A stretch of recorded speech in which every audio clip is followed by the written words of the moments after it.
This is actually my second take on this video, and that's because the very first time I did this video, it was over 20 minutes long. That's how much information there is, that's how much news there is, so I actually divided this video into two. So this is the first of two videos you're getting here, man. And before we get to it, I wanted to let you know that we're doing two giveaways. One is for anyone that follows my Instagram and turns on my notifications. You've entered for a chance to win a PlayStation 5 or an Xbox Series X. In addition to that, if you subscribe and turn on the notifications for our brand new podcast, which features myself, Get Like Coop, and one mystery person that's going to be unveiled today, you will also enter for a chance to win a PlayStation 5 or an Xbox Series X. Now that we get all that out of the way, cue the intro.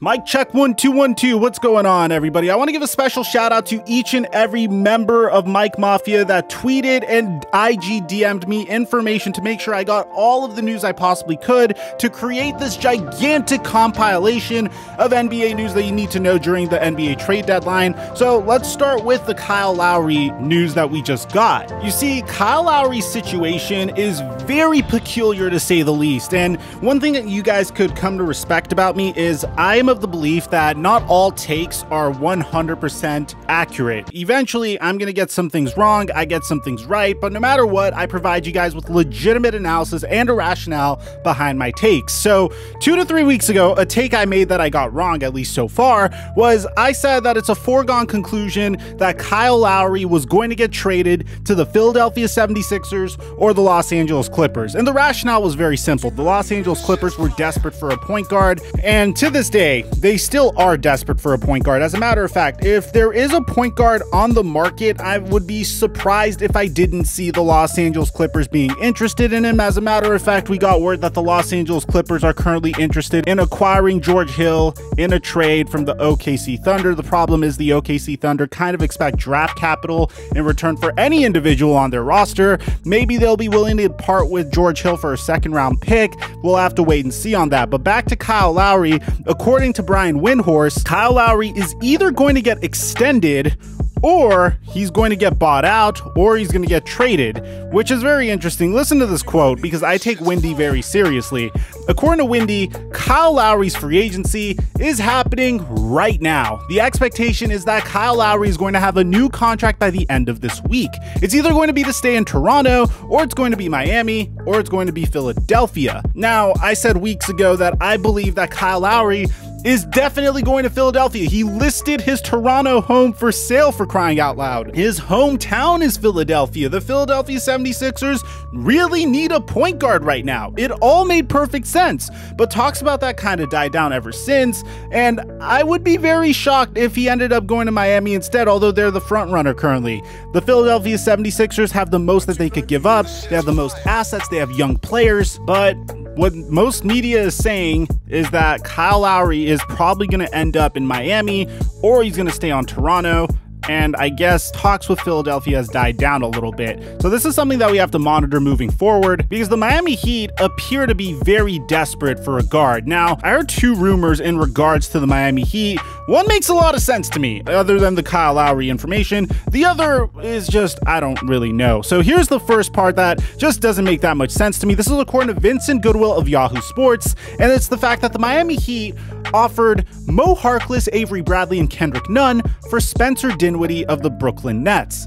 Now, the reason why this would make sense for the Nets is the Nets are obviously trying to add as many role players as they possibly can, because they became fairly top heavy after the James Harden trade, although they've done a remarkable job adding additional role players in the form of Blake Griffin so far, and looks like they're not done yet. They're also interested in Norman Powell if they could get that done, but this rumor doesn't make much sense to me, and this is why.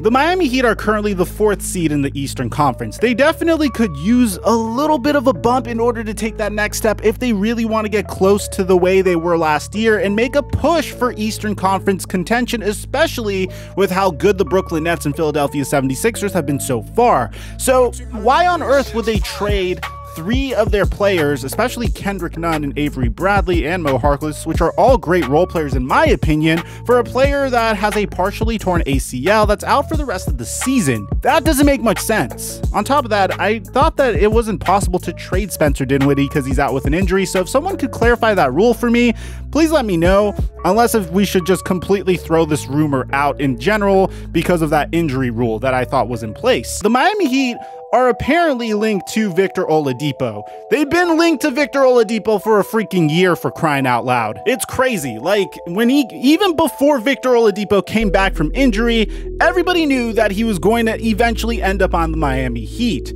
And well, the Houston Rockets have Oladipo for the rest of the year. They acquired him in the James Harden trade, and we got an update on that from Adrian Wojnarowski, which is by far the most credible source, well, on top of Champ Charania, that you could get for NBA news. And it goes like this: the Miami Heat and the New York Knicks, both teams that have always been linked to Oladipo, because the Knicks are also in search for more guards for some reason. They have like 7 guards on the roster, but they want more.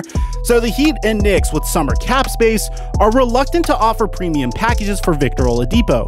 But the market's developed of capped out teams bidding with young players / first round pick combos.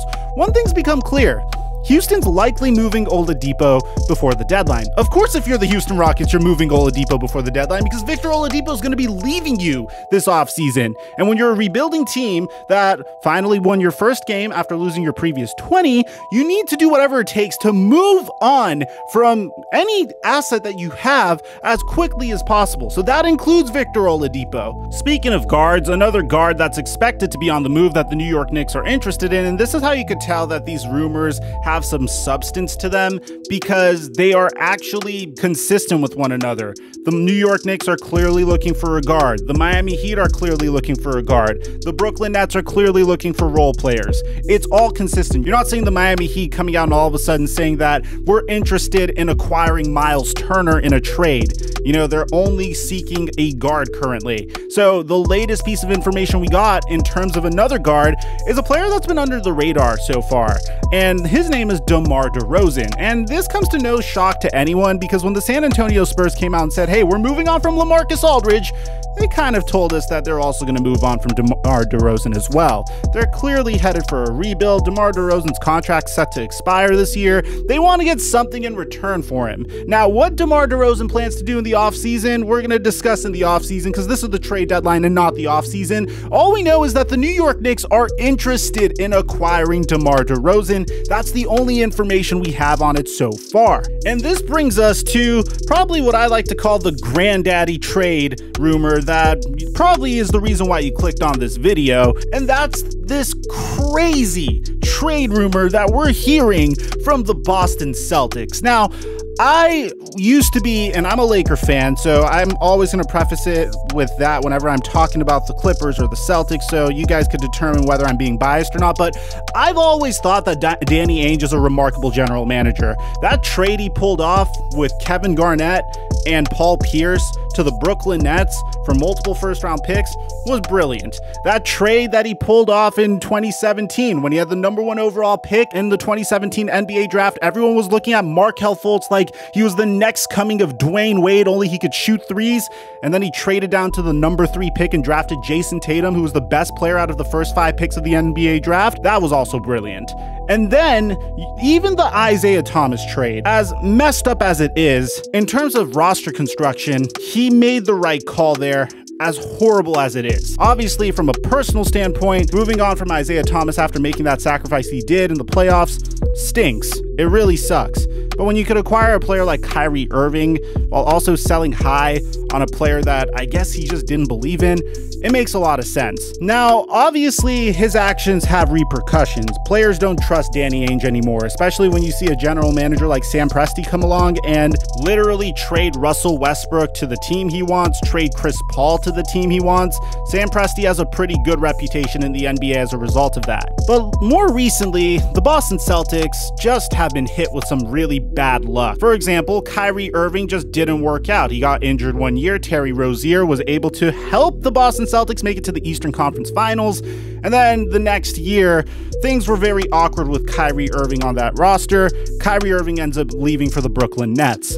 Even more misfortune is that they missed on several trades, and the most recent one being this trade that resulted in Gordon Hayward just leaving for practically nothing. The Boston Celtics were supposed to do a sign-and trade with Gordon Hayward being sent to Indiana, and Boston was supposed to get Miles Turner and Doug McDermott in return.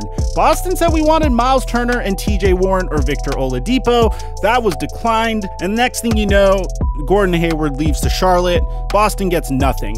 Now, pretty much at this point, Boston is fairly desperate. Things have not been clicking, and honestly, I don't want to point the blame finger at Danny Ainge because I think he just had some really bad luck. But now you're in this situation where players don't trust Danny Ainge, so it's hard for the Boston Celtics to get free agents. You had Gordon Hayward leave the Boston Celtics despite him playing for his college head coach, which he loved. And so far, they're ranked 12th in the league in offensive rating and 22nd in the league in defensive rating. Now, bear in mind, they stink on defense and have such bad defensive ratings because they didn't have Marcus Smart for a decent amount of time. Well, Marcus Smart just returned from injury, and just as he returned from injury, he finds himself involved in some trade rumors. Now, we know that the Orlando Magic are trying to trade Aaron Gordon. They're trying to trade their whole team practically because they have some good pieces and their entire standing as a team just hasn't been good so far. Nikola Vucevic, Evan Fournier, pretty much the entire team except for Jonathan Isaac and Markelle Fultz are available for trade. Now, get a look at this. This is from Sam Amick. Apparently, the Boston Celtics have 2 first-round picks on the table for Aaron Gordon. In that complex framework, the most likely scenario would then involve Celtics guard and 2-time first-team all-defensive selection Marcus Smart heading to the Magic.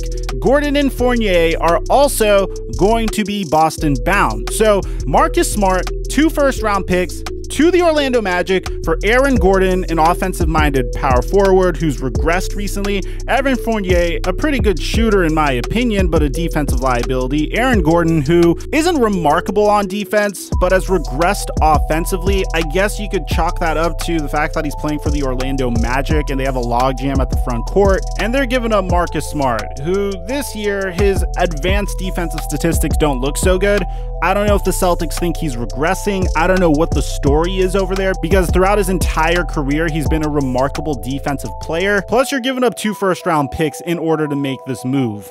So at this point, I'm trying to rationalize this trade in my head, because when you look at this trade on paper, it just doesn't look good. It doesn't sound good. I could already see Celtic fans being irate at this trade completely. You're pretty much taking a big hit on defense, and you're going to marginally improve on offense because Fournier is a great shooter, Gordon's a great scorer, and you're giving up 2 first-round picks, which I'm sure there will be some protections on them because the Celtics just haven't been looking good recently. I don't know how I feel about this trade. I don't think it's a good trade at all, but at the same time, the Celtics aren't good the way they currently are constructed, so they need to make a move. No team's going to sign with them in free agency, so what are you supposed to do if you're Danny Ainge in this situation? I'm going to keep you posted on any additional information we get on this, but Mike Mafia, what do you think about this trade? I think it's probably not the move, but I'd like to get your take in the comment section down below. Aside from that, I'm your boy Mike, and I'm dropping our mic until 3 to 4 hours from now when I come out with another one of these.